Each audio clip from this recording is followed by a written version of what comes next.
క్రైస్తవంలో ఉన్న మొదటి లోపం ఏంటంటే the lack of the knowledge of the word.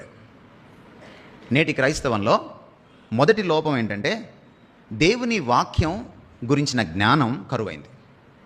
నేను మొన్న అమెరికా వెళ్ళినప్పుడు నా స్నేహితులు అడిగారు, అన్న మీరు అక్కడ చూశారు ఇక్కడ చూశారు కదా, ఏమిటి రెండిటికి తేడా, అక్కడ చర్చికి ఇక్కడ చర్చికి అని అడిగారు. తేడా ఏమిటో తెలియదు కానీ ఇద్దరికి కామన్గా ఉన్న ఒక లోపం తెలుసు అన్నాను నేను. అదేమిటంటే అక్కడ దేవుని వాక్యం లేదు ఇక్కడ దేవుని వాక్యం లేదు అన్నాను. కరెక్ట్ అన్నా అన్నారు వాళ్ళు.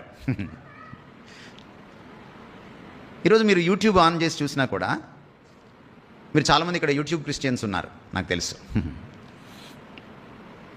తెలుగులో చెప్పుకుంటే అంత బాగుండదు. యూట్యూబ్ అంటే నువ్వు గొట్టం అని అర్థం అనమాట. సో ఈ యూట్యూబ్ క్రిస్టియన్స్తో నేను మాట్లాడేది ఏమిటంటే, మీరు అనుకుంటున్నారు మేము ఇన్ని ప్రసంగాలు వింటాం, మేము ఎప్పుడు వంటగదిలో కూడా ప్రసంగమే పెట్టుకుంటాం, మా టీవీలో ఎప్పుడు క్రిస్టియన్ ఛానల్సే రన్ అవుతున్నాయి అంటే అసలు అదే మీరు సీరియల్ చూసినా బాగుపడతారేమో కానీ మీరు క్రైస్తవ మెసేజ్లు వరుసగా విన్నారంటే మీరు చెడిపోతారు. ఎందుకు అంటున్నానంటే ఈరోజు 100 వర్తమానాలు యూట్యూబ్లోంచి బయటకు వస్తే, టీవీలోంచి బయటకు వస్తే అందులో 80 వర్తమానాలు 90 వర్తమానాలు వాక్య విరుద్ధంగా ఉన్నాయి, వాక్యం లేనివి ఉన్నాయి, మిగిలింది ఏదో చెత్తా చెదారమంతా చెప్తున్నారు. ప్రజలు వాక్య లేమితో బాధపడుతున్నారంటే అది ప్రజలు తప్పు కాదు, బోధకుల తప్పు. మీదే కులం అని అంటే ఆరోగ్యమూర్తి కాదు, మాది బోధ కులం అని అన్నారు ఆయన. సో ఈ కులం తప్పు అన్నమాట. ఈరోజు మనకి వాక్య లేమితో మనం కొట్టుమిట్టాడుతున్నాం. వాక్యానికి కొన్ని అద్భుతమైన లక్షణాలు ఉన్నాయి. వాక్యం మనకు అవసరం. వాక్యం లేకుండా మనకి రక్షణ లేదు. తిమోతికి రాస్తూ ఆయన చెప్పాడు పౌలు, అది రక్షించుటకు శక్తిగల వాక్యము అన్నాడు దాన్ని. వినుట వలన విశ్వాసము కలుగును అన్నాడు రోమాపత్రికలో. వాక్యం లేకుండా క్రైస్తవం లేదు, క్రైస్తవ విశ్వాసం లేదు.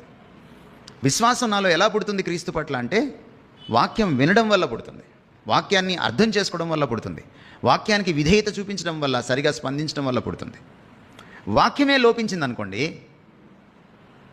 ఏం లేనట్టే. బైబిల్ క్విజులు బాగా జరుగుతున్నాయి ఈ మధ్య, కానీ వాక్య జ్ఞానం లేదు. మనం జ్ఞానం అంటే ఏమనుకుంటున్నామంటే ఏ పేజీలో ఏముంది, ఎక్కడ ఏముంది, ఎవరు కొడుకు ఎవరు, ఎవరు ఏ ఊర్లో ఉన్నారు, ఇది అనుకుంటున్నాం మనం. మన క్విజులు కూడా మారాలి. క్విజ్ అంటే అది కాదు. ఎందుకంటే మనం చైతన్య నారాయణలో చదివి వచ్చిన తర్వాత ఇంతకంటే లోతుగా మనం ఆలోచించలేం. మన ప్రాబ్లం ఇది. మనకి వాక్యంలో ఉన్న సారం ఏమిటి? పౌలు రాస్తూ చెప్పాడు, అక్షరము చంపును, ఆత్మ జీవింపచేయును. వాక్యం యొక్క అక్షరం కాదు, ఆ అక్షరం వెనకున్నటువంటి అర్థం ఏమిటి? ఆత్మ అంటే అక్కడ అర్థం అదనమాట. The soul of the word of God. దాని సారం ఏమిటి, దాని అంతరార్థం ఏమిటి, దాని పరమార్థం ఏమిటి? దీన్ని మీరు గ్రహిస్తే మీకు ఉద్యోగం గ్యారంటీ. ఇది లేదు ఈ రోజున ఏదో చేయడానికి, ఇంకేదో చెప్పడానికి, వాళ్ళ దగ్గర ఉన్న ఏదో ఒక ఆలోచన చెప్పడానికి వాక్యాన్ని వాడుకుంటున్నారు చాలామంది సేవకులు, బోధకులు, కాపర్లు. ఇటువంటి ఒక కరువులో ఉన్నాం. వాక్య లేమి అనే కరువులో ఈ రోజున మనం ఉన్నాం. ఇక దైవజనుల్ని, సేవకుల్ని, బోధకుల్ని పక్కన పెడితే మన సంగతికి వస్తే, సామాన్య విశ్వాసుల దగ్గరికి వస్తే మనం వాక్యం చదవడం మానేసాం. మనం యూట్యూబ్లో చదవడము, ఫేస్బుక్ గోడ మీద చదవడము, లేకపోతే వాట్సాప్ స్టేటస్ మీద చదవడము, ఆటో వెనక చదవడము, ఇది ఎక్కువైంది తప్ప చాలామంది 31వ తారీఖు అదేదో చిన్న స్లిప్లో తీసుకుంటారు కదా, ఏంటది వాగ్దానాలు, అది ఇందులోదే, 26 పుస్తకాల్లోదే. దాన్ని చదువుకుంటారు 10 సార్లు, కానీ వాక్యం చదవరు. ఈ వాక్యం చదవడం మానేయడం వల్ల మనకి ఈ రోజున చాలా అర్థం కావట్లేదు. మీకు ప్రభు అర్థం కావాలంటే వాక్యం చదవాలి, మీకు మీరెవరో తెలియాలంటే వాక్యం చదవాలి, మీకు వైవాహిక జీవితం ఎలా ఉండాలో తెలియాలంటే వాక్యం చదవాలి, మీరు పిల్లల్ని ఎలా పెంచాలో తెలియాలంటే వాక్యం చదవాలి, మీరు పిల్లల్ని ఏమి చదివించాలి, ఏమి చదివించకూడదు, లోకంలో వాళ్ళు ఎలా బ్రతకాలి మీరు తెలుసుకోవాలంటే వాక్యం చదవాలి, మీరు ఉద్యోగం ఎలా చేయాలో తెలుసుకోవాలంటే వాక్యం చదవాలి, మీరు పక్కింటలతో ఎలా ఉండాలో తెలుసుకోవాలంటే వాక్యం చదవాలి, మీరు ప్రభుత్వానికి ఎలా లోబడాలో తెలుసుకోవాలంటే వాక్యం చదవాలి, మీరు పన్నులు ఎలా కట్టాలో తెలుసుకోవాలంటే వాక్యం చదవాలి. ప్రతిదానికి వాక్యం చదవాలి. Bible addresses every nook and cranny of the life, Christian life. ప్రతి మైన్యూట్ డీటెయిల్ని కూడా బైబిల్ అడ్రస్ చేస్తోంది. క్రైస్తవ జీవనంలో. This is the book which is a manual to the Christian life. ఇది క్రైస్తవ జీవనానికి ఒక కరపుస్తకం, ఒక హ్యాండ్ బుక్. ఇది మనం అనుకుంటున్నాం ఇది సండేకి పరిమితం అనుకుంటున్నాం మనం. నో. ఎప్పుడైనా ఇంట్లో ప్రార్థన పెట్టుకున్నప్పుడు పరిమితం అనుకుంటున్నాం మనం. నో. అందుకనే ద్వితీయోపదేశకాండంలో చాలా స్పష్టంగా చెప్పాడు, మీరు కూర్చుండినప్పుడు, లేచినప్పుడు, మీరు నడుచున్నప్పుడు, మీరు పరుండినప్పుడు, భోజనపు బల్ల దగ్గర మీ పిల్లలతో ఈ వాక్యాన్ని గురించి మాట్లాడాలి అన్నాడు ఆయన. 24/7, 24 గంటలు 7 వారాలు మీరు ఈ వాక్యపు ధ్యాసలో బ్రతకాలి అని అన్నాడు. మీరు మీ గోడలపైన రాసుకోవాలి, గుమ్మాలపైన రాసుకోవాలి అని అన్నాడు. నుదుట బాసికములుగా పెట్టుకోవాలి అన్నాడు. బాసికం అంటే తెలుసా మీకు? ఈ అన్య పెళ్ళిళ్ళకి వెళ్ళినప్పుడు వాళ్ళు ఇక్కడ కట్టుకుంటారు. పెళ్లి కొడుకు ఒకటి కడతాడు, ఒక చిన్నది. యూదులు కూడా బైబిల్ చదివేటప్పుడు వాళ్ళు ఒక చిన్న డబ్బా లాంటిది కట్టుకుంటారు. ఇక్కడ మీరు చూడండి, వాళ్ళు నిజంగానే బాసికం అంటే బాసికం కట్టుకోవాలనుకున్నారు వాళ్ళు. నుదుట బాసికముగా ఉండాలంటే కనుల ముందు వాక్యం పెట్టుకోవాలని అర్థం అన్నమాట. వాక్యాన్ని ఎదుట పెట్టుకొని దానికి అనుగుణంగా బ్రతకరా బాబు అని చెప్తున్నాడు అనమాట దేవుడు. అది నుదుట బాసికం అంటే. This is the importance and the uniqueness and the necessity and the sufficiency of the word of God. దేవుని వాక్యం యొక్క ప్రశస్తత ఇది, విశిష్టత ఇది, దేవుని వాక్యం యొక్క అవసరత ఇది, దేవుని వాక్యం యొక్క సమృద్ధి ఇది. దీన్ని మనం అర్థం చేసుకోవాలి. ఈ వాక్యం మీ చేతికి తెలుగులో ఇవ్వడానికి కొన్ని జీవితాలు ఆహుతి అయిపోయాయి, పణంగా పెట్టవలసి వచ్చింది. కానీ చదవడానికి కూడా ఓపిక లేదు మనకి ఈ రోజున. ఎవరైతే దేవుని వాక్యాన్ని ప్రతిదినము చదవరో, అర్థం చేసుకోరో, అవలోకనం చేసుకోరో, జీర్ణించుకోరో, దాన్ని ఆచరణీయం చేసుకోరో, వారికి క్రైస్తవులుగా బ్రతకడానికి వీలుపడని పని. వాళ్ళకి ఉద్యోగం ఏనాటికి రాదు. ప్రభు చాలా స్పష్టంగా చెప్పాడు, మనుషుడు రొట్టె వలన మాత్రము జీవించడు, దేవుని నోటి నుంచి వచ్చి ప్రతి మాట వలన జీవిస్తాడు. ఉద్యమం ఎలా వస్తుంది? జీవం ఎలా వస్తుంది? క్రీస్తులో బ్రతుకు ఎలా నిలబడుతుంది? దేవుని నోటి నుంచి వచ్చి ప్రతి మాట వలన నిలబడుతుంది. ఊరికే వల్లి వేసుకోవడం కాదు మాటల్ని. ఈ వల్లి వేసుకున్న మాటలు మనం మనన చేసుకోవాలి. వాటి అంతరార్థాన్ని, పరమార్థాన్ని లోతుగా ఆలోచించి గ్రహించాలి. దాన్ని గుండెల్లో దాచుకోవాలి, నరనరాల్లో జీర్ణించుకోవాలి, దాన్ని క్రియాశీలకంగా ఆచరణీయం చేసుకోవాలి. ఇది చాలా చాలా అవసరమైన విషయం. If you are lazy to read the word and meditate upon it, you will soon die as a Christian. You may live as a human being, but you will soon die as a Christian. To read the word and meditate upon it, you will soon die as a Christian. You may live as a human being, but you will soon die as a Christian. మనం క్రైస్తవులుగా బ్రతకలేం, మనుషులుగా బ్రతకగలమేమో కానీ you are no more a Christian. ఇది చాలా అవసరం. ప్రతిదానికి వాక్యమేనండి. యేసుక్రీస్తు వారు సాక్ష్యం చెప్పేటప్పుడు కూడా ఆయన నా సాక్ష్యం నేను చెప్పుకుంటే సరికాదన్నాడు. ఈరోజు చాలామంది ఎడబెడ సాక్ష్యాలు చెప్పించేస్తున్నారు కూడా యూట్యూబ్లో. కానీ యేసుక్రీస్తు అంతటి వారు దిగి వచ్చినప్పుడు, దేవుడే మనిషిగా దిగి వచ్చినప్పుడు, సాక్షాత్తు దైవ మానవుడు, దేవుని కుమారుడు సాక్ష్యం చెప్పేటప్పుడు, నేను సాక్ష్యం చెప్తే నా సాక్ష్యం అది టాప్ అని అనలేదు ఆయన. నేను నా సాక్ష్యం చెప్తే అది సరి అయినది కాదు, లేఖనములు నా గురించి సాక్ష్యం ఇస్తున్నాయి అని అన్నాడు. లేఖనానికి ఆయన అంత పెద్దపీట వేశాడు. తన సాక్ష్యాన్ని కూడా లేఖనాలతో కొలవమన్నాడు. సాక్ష్యం అంటే ఏమిటండి? హోల్ బతుకు, నిలువెత్తు బతుకు ఒక సాక్ష్యం. ఆ నిలువెత్తు బతుకుని వాక్యంతో కొలవండి అన్నాడు. మనం ఎంతటి వాళ్ళం? ఈ రోజున వాక్యంతో కొలుచుకుంటే మన బతుకు ఎలా ఉంది? ఇది ఉపదేశించుటకు, ఖండించుటకు, తప్పుదిద్దుటకు, నీతి యందు శిక్ష చేయుటకు ప్రయోజనకరమైంది కదా. ఆ 4 పనులు ఒకవేళ చేస్తే మన బ్రతుకు ఎక్కడ ఉంది? మనం చాలాసార్లు పక్క చర్చి వాళ్ళతో, పక్క బెంచి వాళ్ళతో పోల్చుకుంటూ ఉంటాం. విమర్శ అది కరెక్ట్ కాదు. ఆత్మవిమర్శ సరి అయింది కాదు. వాక్యపు వెలుగులోనే ఆత్మవిమర్శ చేసుకోవాలి. వాక్యమే ప్రమాణం ఆత్మవిమర్శ చేసుకునేటప్పుడు. పాస్టర్ గారు వాక్యం చెప్పేటప్పుడు ఎంత బాగా చెప్పారని మార్కులు వేయడం ఎక్కువైంది ఈ మధ్య. కానీ నేను ఎంత బాగా జీవిస్తున్నానని మార్కులు వేసుకోవడం పోయింది.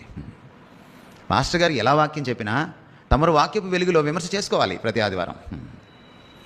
చేసుకుంటేనే బ్రతుకుతాం, లేకపోతే లేదు, బ్రతుకులేదు. ఇది చాలా అవసరం. దేవుని వాక్యమును అంటే దేవుని చిత్తమును జరిగించేవాడు నిరంతరము నిలుచును అంటే అర్థం ఏంటంటే దేవుని వాక్యానుసారంగా జీవించేవాడే నిరంతరము నిలుస్తాడని అర్థం. అందరూ నిలవరు. మీరేదో చెయ్యెత్తేసి బాప్తిస్మం తీసేసుకొని నేను పరలోకంకి వెళ్ళిపోతాను అని మీరు అనుకుంటే చాలా పెద్ద పొరపాటు. దేవుని వాక్యమును జరిగించువాడు నిరంతరము నిలుస్తాడు. ఇది మనం అర్థం చేసుకోవాలి. ఈ లోపాన్ని మనం గుర్తించాలి. దేవుని వాక్యం పట్ల మక్కువ పెంచుకోవాలి. మనం దేవుని వాక్యానికి మన జీవితంలో ప్రతిదినము చోటు ఇవ్వాలి. You need to set up or time for it. Time for God చాలా ప్రాముఖ్యమైంది. నేనేదో చదవాలి కదా అని చదవకూడదు. అది చాలా తప్పు. అది పరిసయ్య నీతి. అది ప్రభు నేర్పిన నీతి కాదు. ప్రభు పట్ల ప్రేమతో నేను ప్రభువులా మారాలి. వాక్యం చదవకపోతే ఈరోజు నేను ఎలా నడవాలో, నేను ఎటు వెళ్ళాలో నాకు తెలియదు కదా అని చదవాలి. ఎందుకంటే వాక్యము నా పాదములకు దీపము, అది నా త్రోవకు వెలుగు. ఈరోజు నేను వాక్యం చదవకపోతే ప్రభు ఏంటో నాకు తెలియదు కదా, ఆయన ముఖాన్ని నేను చూడకుండా ఎలా ఉండగలను అని చదవాలి. ఎందుకంటే వాక్యమే ప్రభు ఎవరో మనకి ప్రతిరోజు కొత్తగా పరిచయం చేస్తుంది. వాక్యం పరిచయం లేని వాడికి ప్రభు పరిచయం లేదు, కుదరదు.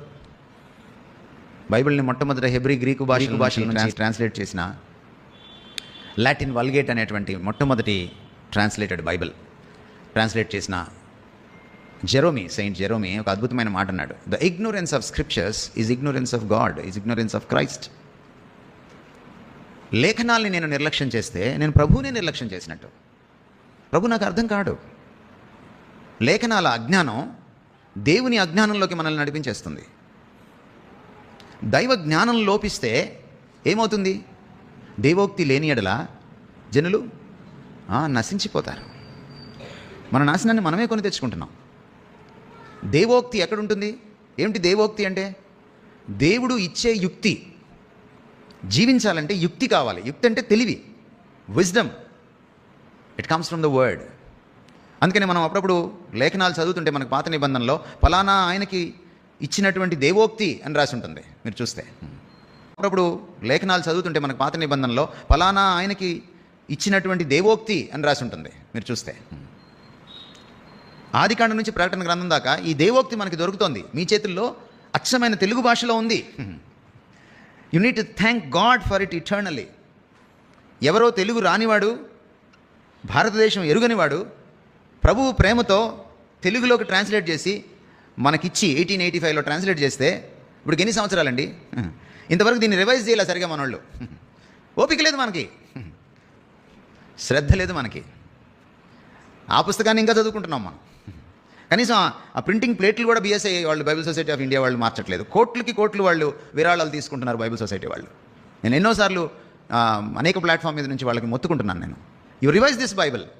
ఎందుకంటే ఒక విదేశీయుడు తెలుగు రానివాడు చేశాడు దీన్ని మళ్ళీ ఒకసారి రివైజ్ చేయండి. హిందీ బైబిల్ రివైజ్ చేసుకున్నారు, మిగిలిన భాషల్లో బైబిల్స్ రివైజ్ చేసుకుంటున్నారు, మన భాషలోనే చేసుకోవట్లేదు. But Bible Society of India వాళ్ళు ఈరోజు కోట్లకి పడగలెత్తారు, కానీ they are not doing their job properly. మనకి కృతజ్ఞత లేదు, మనకి దీని విలువ తెలియదు. దీన్ని నాశనం చేయాలని రోమా ప్రభుత్వం బైబిల్ కనపడకుండా చేసేసింది. రోమ్ తగలబడుతుంటే ఎన్నో బైబిల్స్ కూడా తగలబడ్డాయి. మనుషులనే కాదు, క్రైస్తవులనే కాదు, వాక్యాన్ని కూడా తగలబెట్టారు వాళ్ళు. క్రీస్తు 4వ శతాబ్దంలో కాన్స్టాంటిన్ అనే రోమా చక్రవర్తి అనుకోకుండా హఠాత్ పరిణామంగా దేవుని మహాకృప వల్ల క్రైస్తవుడు అయినప్పుడు ఆయన బైబిల్ కావాలని అడిగాడు. మనకి కృతజ్ఞత లేదు, మనకి దీని విలువ తెలియదు. దీన్ని నాశనం చేయాలని రోమా ప్రభుత్వం బైబిల్ కనపడకుండా చేసేసింది.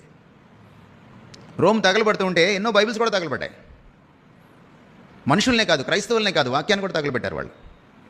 క్రీస్తు 4వ శతాబ్దంలో కాన్స్టాంటిన్ అనే రోమా చక్రవర్తి అనుకోకుండా హఠాత్ పరిణామంగా దేవుని మహాకృప వల్ల క్రైస్తవుడు అయినప్పుడు ఆయన బైబిల్ కావాలని అడిగాడు. బైబిల్ కావాలని అడిగితే ఎవరి దగ్గర బైబిల్ లేదు. ఎందుకంటే బైబిల్ ఉంటే పట్టుకెళ్ళిపోతారు.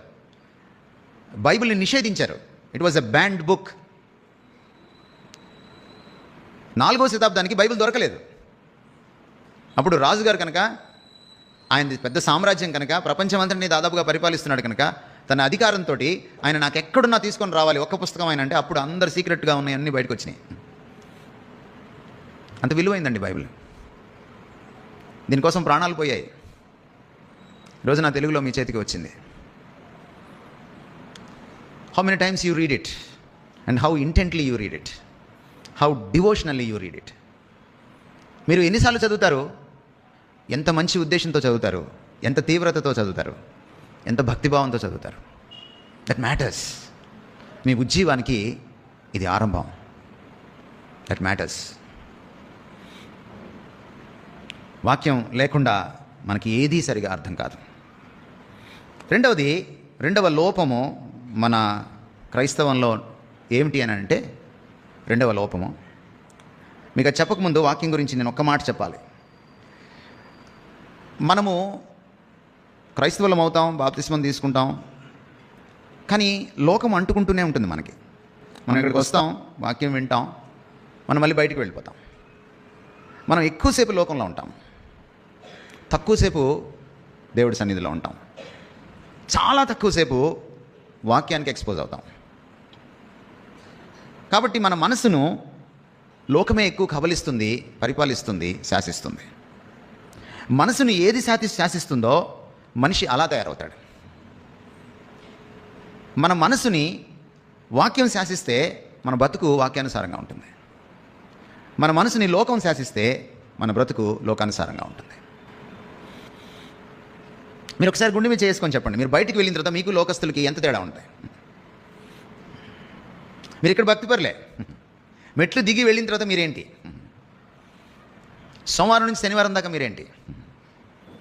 వాళ్ళకున్న డబ్బు యావ, వాళ్ళకున్న కీర్తి దాహం, వాళ్ళకున్న భౌతిక విషయాలపైన, ఆశీర్వాదాలపైన ఆశ, లేక వాళ్ళకున్న అత్యాశ క్రైస్తవులకి చాలామందికి ఉంది. వాళ్ళకున్న డాబు దర్పం క్రైస్తవులకు కూడా ఉంది. ఈరోజు లోక సంబంధమైన అనేకమైన లక్షణాలు, అవలక్షణాలు మనలో చాలా వరకు మన క్రైస్తవుల్లో కనపడుతూ ఉన్నాయి. ఇది మనం కాదనలేని సత్యం. కారణం ఏంటి? మన మనస్సు లోక ప్రభావం కింద ఎక్కువ ఉంటుంది. మరి ముఖ్యంగా ఇది వచ్చిన తర్వాత మనం వెళ్ళి రచ్చబండ దగ్గర కూర్చోక్కర్లేదు, రచ్చబండే మన దగ్గరికి వస్తుంది, మన దగ్గరికి వస్తుంది. ఈరోజు we have the world in the pocket.